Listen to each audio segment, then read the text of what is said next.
Now let us discuss how agriculture was responsible for the rise in poverty. Basically, we say since our majority of population was banking upon agriculture for their livelihood, so we just need that there were moreover enormous amount of poverty that were lying in the agriculture sector. So we can say major dependence on agriculture have led to significant rise in poverty due to following reasons. Number one, low success rate of land sealing.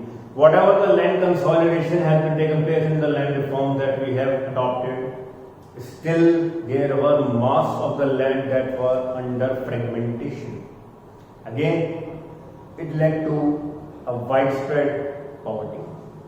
High section of small and marginal farmers. Still the farmers were very small and marginal and they were under the fear where to sell the crop, how to grow the crop, and with no finance, with no help from the government, since the government was unable to reach to such masses of small and marginal farmers. Fragmentation of land holding, as I told you, that fragmentation means there was the scatteredness of the land that was leading to a low level of fertility, less level of output, and again we can say due to absence of funds and finance, such farmers, such people have remained poor for generations. Now, if we look over the causes of the poverty, we have a various factors that are responsible for the poverty. First of all, population explosion. After the 1921 that we say as a year of great divide, we can say that this was the period by which the population started increasing at an enormous rate. And since the population was increasing at a tremendous rate, it became very tedious or tough task for the Indian economy to cope up for all the people of India to fulfill their domestic consumption. So, the population explosion was the first and major cause of the poverty. Second, low economic development. Since after the implementation of agricultural reforms, after implementation of the industrial policy resolution, even the success rate or the growth of the Indian economy, the development of Indian economy was not up to the mark, and the rural area was left behind. Agriculture segment was left behind to be considered as a significant importance. Since we know that agriculture was a major sector, even then it was left behind. Even after the implementation of Indian economic reforms, agriculture was left behind to a segmented level. So we can say there was low economic development since the infrastructure was very low. The industrial sector was lifting to a very insignificant way that we just need to undertake. Agriculture backwardness, it means indeed at that time also and from before the period of economic reforms, there were lack of harvesting tools or machines or tractors or high yield seeds that were used to be available by the average level of farmers, that led to the agriculture backwardness in various parts of the areas of India. Higher level of illiteracy again was a major concern for the farmers, for the people, even in case of urban area, also in case of rural areas. And this was basically the lack of knowledge and skills that made the person left behind with the person who was well educated. So we can say it led to the rise in the inequality also, it led to the rise in the differences also, and it led to the widespread difference between the rich and poor. Since the rich were getting more richer due to their development level of literacy, due to the development level of the employment and operation of income, rising income. So we can say the higher level of illiteracy was also one of the most responsible reasons for poverty.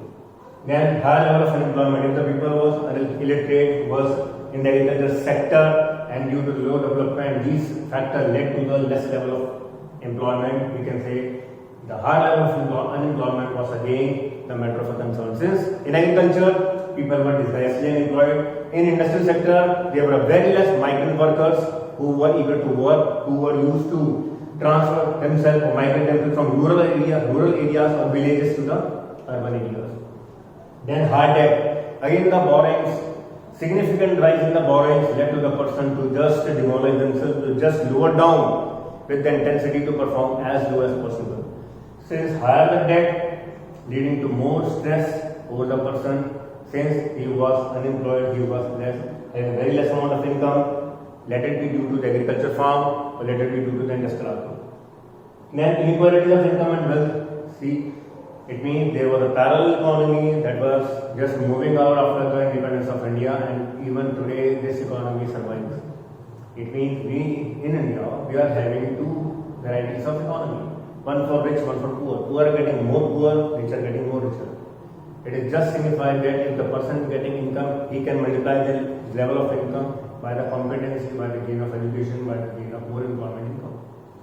Then we can say inflation. Rise in prices of goods and services again is a major concern, since if the people is migrating himself from rural to urban area, definitely he will not be having the sufficient income to take the place on rent, right? He need to just survive on the basis of temporary shelters, or we can say like juggies and jhopri, or we can say in a rural slum areas. Fine. Lack of infrastructure, again we say that the lack of development of road, bridges, flyovers, highways at that particular time, and even after the reforms, we just need to see the poverty survives there on. So these are the basically causes of poverty that we have seen. Besides this, what are the government measures to alleviate the poverty that have been accepted and undertaken by the government? First of all, economic growth and stability by economic planning. As in every 5-year plan, as we say, government is undertaking the measure to eradicate and alleviate poverty. Since it is a major challenge that was growing at a very rapid speed, and we just need to cater. Since from 1972 to 73, there was a level of 46% of poverty, and from that 46% of poverty, from the year 1972 to 73 to the level of 2017-18, it has been come down to 21.9%. So we can say with the rising level of population, with the growing scenario, again we say that this 21.9% of poverty itself is a very big concern. It is a very big figure. If we convert it into an actual figure, we can have 30 to 35% of 30 to 35 crores of people who are lying below poverty line in today's India. So we just need to cater the economic growth in a well-flourished manner, so that the people must get good level of employment, so that they must be able to survive themselves. That's why government has undertaken several measures. Poverty alleviation programs have been taken with respect to self-employment, with respect to wage employment. It means it was a serious concern for the government to think for the betterment of the people who are basically migrant workers, who are basically below poverty line, or who are ultimately poor. So, first of all, a program that was PMRY, that is Prime Minister Rozgar Yojana, that was established in 1992, was facilitated in order to provide good amount of employment opportunities to the people who were lying below poverty line. Then REGP, Rural Employment Generation Program.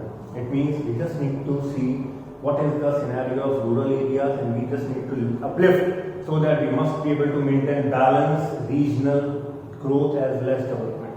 We just need to get all such backward areas that were left behind with the growth, and for this we just need to implement suitable programs, and for this we have made these poverty alleviation programs, so that we must be able to reduce poverty level as far as extent.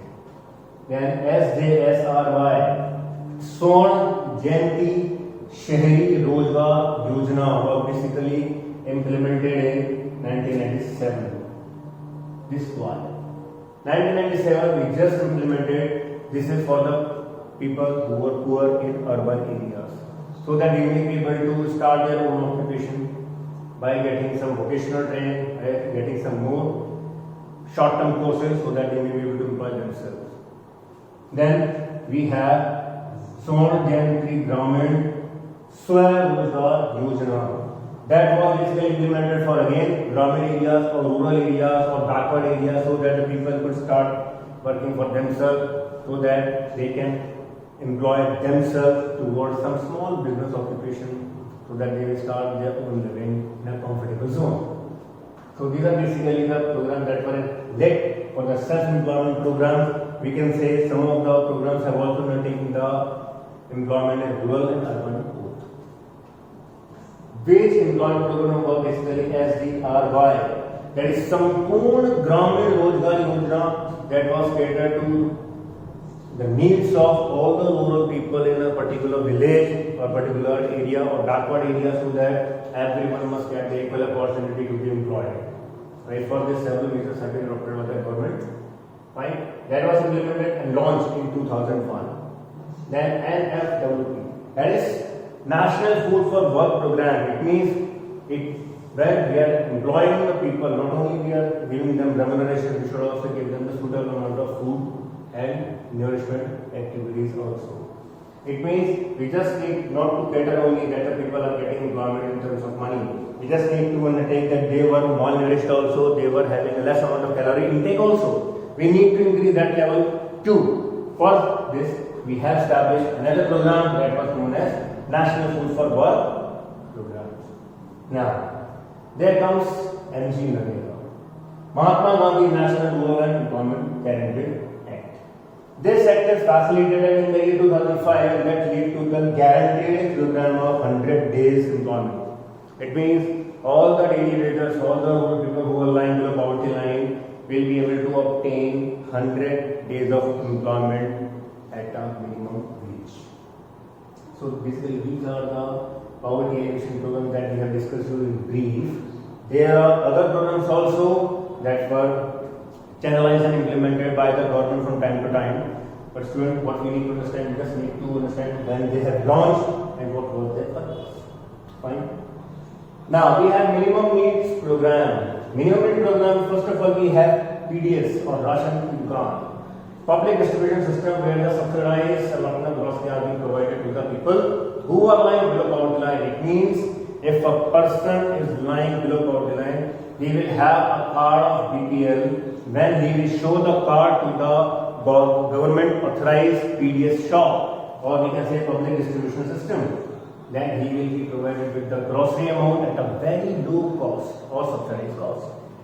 This was channelized by the government as a minimum needs program because we want that in India, every citizen of the India must be catered with the basic needs. He must have the food to eat. He must have a shelter to live. He must have the cloth to wear. Then integrated child development scheme where we need to promote the child education. We just need to develop the child in terms of, we can say food also, in terms of education also. That's why we have made even every private school to cater some sort of rural or poor people's sons or daughter or children.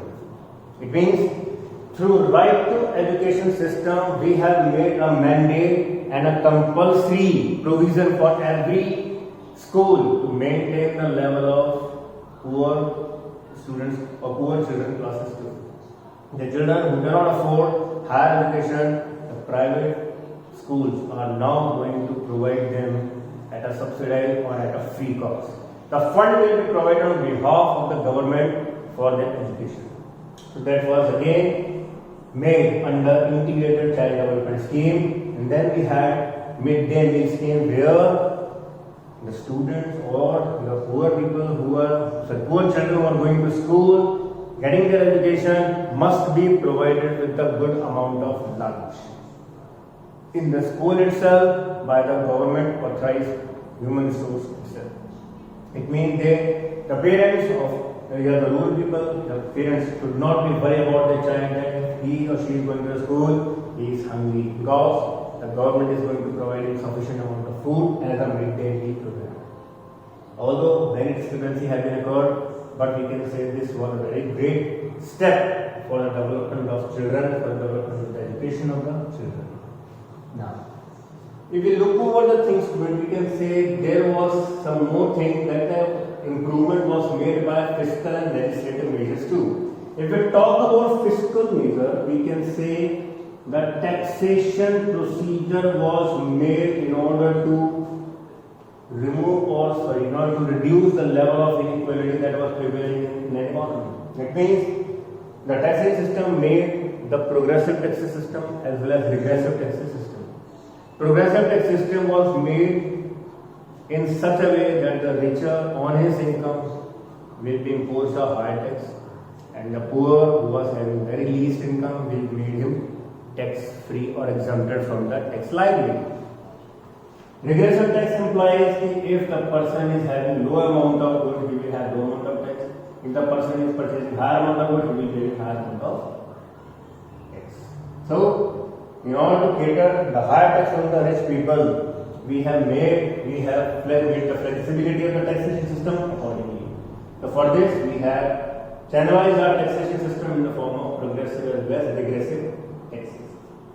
With respect to legislative measure, we have made certain acts such as Minimum Wages Act. We have made Workmen Compensation Act. Such act give the direct benefit to the laborers or workers who are working in a factory zone, and whenever any mishappening occurs to any wages or worker, they must be suitably compensated under Workmen Compensation Act. And every workman or laborer or wager must be provided with the minimum wages according to his capacity.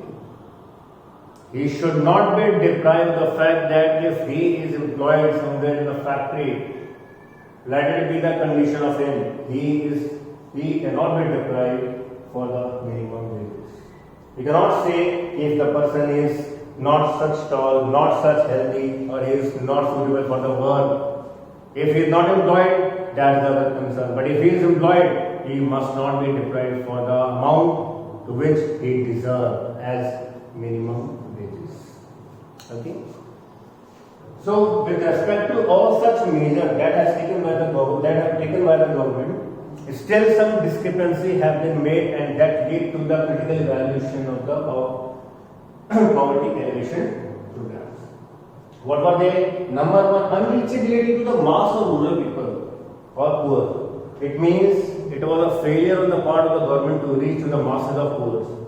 It means whatever we have made the program for the benefit of poor, we failed to reach or we failed to provide to the mass, to the segment of poor, and they remain poor even after the implementation of such programs. Second, inefficient government management. The government officials were very lazy in their work profile. They were not active in implementing the government procedures and programs that have been provided to them, and that's why it led to the widespread poverty as it is. Then corruption and leakage of program money. It means whatever the amount we have provided from the central government through Manrega or several schemes, there was a great amount of scam on the part of political party or on the part of government officials. They have made money on account of poor people. That was really unethical, unsuitable, in every best possible manner. Then benefited to high-powered authorities, people of rural areas. It means whosoever the people who are in the charge of village, for example, we can say Sarpanch, or whosoever the authorities or higher end authority have undertook the benefit of subsidies, have undertook the benefit of all the poor masses, and they just restricted the government official to move towards the reachability for the rural people. It means the high powered or high segment rich class persons, say zamindars, or we can say the panchayat, have restricted the government official to move to the masses of poor. Lack of appropriate skills and awareness program. The people of India, especially in rural areas, backward regions, have not been educated well, have not been aware well. That's why whatever told to them, they have abided with due honesty and sincerity. They haven't worried about what will be the consequences of the thing that they are accepting it. Let them these be made more poor to them. But they felt that whatever they are obeying, the rules, procedures and laws of their Panchayati Raj, that is what in their welfare. The orthodox and conservative means of thinking was not eradicated even today, and child marriage, illiteracy, right, orthodox culture, superstition, these all are the major curses that are still prevailing such rural areas across India. So basically these are the critical evaluations that we have made with respect to poverty alleviation programs, and students, this completes your chapter poverty. So thank you so much students for attending our lecture of poverty. I'm sure that this chapter briefed you what is the poverty is actually about. Now in the next section we are going to meet with you with the rural development. Till then, thank you so much students. Stay safe, stay healthy, stay alive. Thank you so much.